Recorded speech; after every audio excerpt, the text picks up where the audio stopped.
Okay, so we're going to go ahead and take the volume, find the volume for these three cones. Starting off with the first one, it's important to know what you're given, what's in the question. So we have our radius here is equal to 3.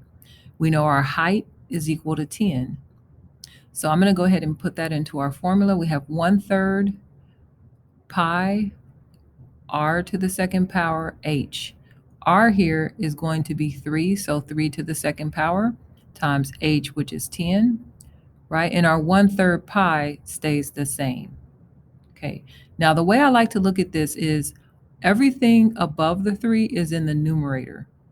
So we're going to say 3 to the second power, 3 times 3, which is 9, times 10, times pi. I just changed the order, but the same things are up there. We can leave the 1 off because 1 multiplied times anything doesn't change it.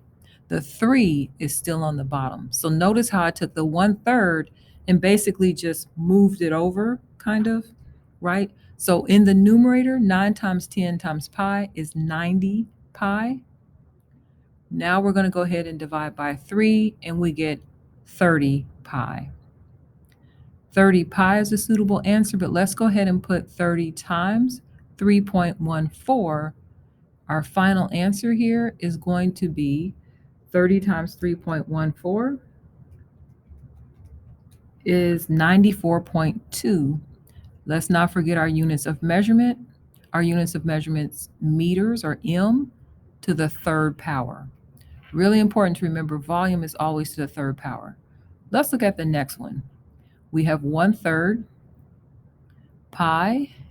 What is our radius? This goes all the way across. That's not the radius, it's the diameter. How do we find the radius if we're given the diameter? It's half, that's right. So r is going to be half of 2, which is just 1. So 1/3 pi, I'm going to go ahead and put 1 here to the second power times h, or 2. Now, keep in mind, I can, instead of just having 1/3 next to it, I'm going to go ahead and extend that fraction bar, because now I'll have everything in the numerator or above the 3 multiplied together. 1 to the second power is still 1, right? So 1 times 2 is 2. We're going to get this equal to 2 pi over 3, right? Does everybody see how we did that? Then 2 divided by 3 is going to be 0.67, right? I'm rounding to the hundreds place, 0.67 pi.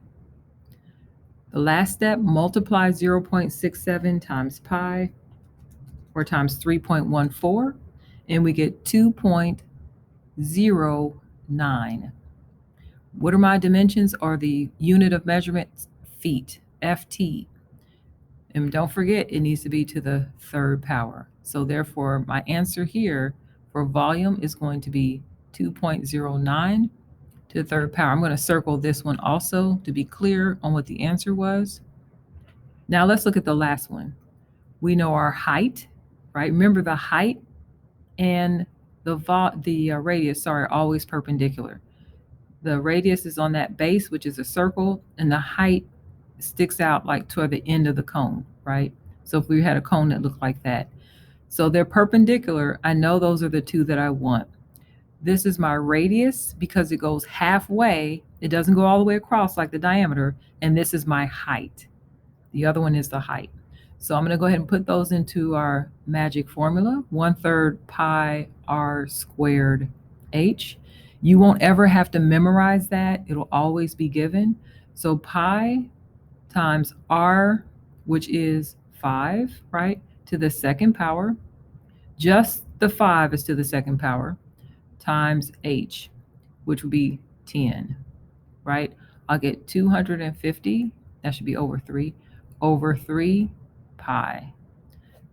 250 divided by 3 is equal to 83.3 pi. And our final answer there is times pi, 261.67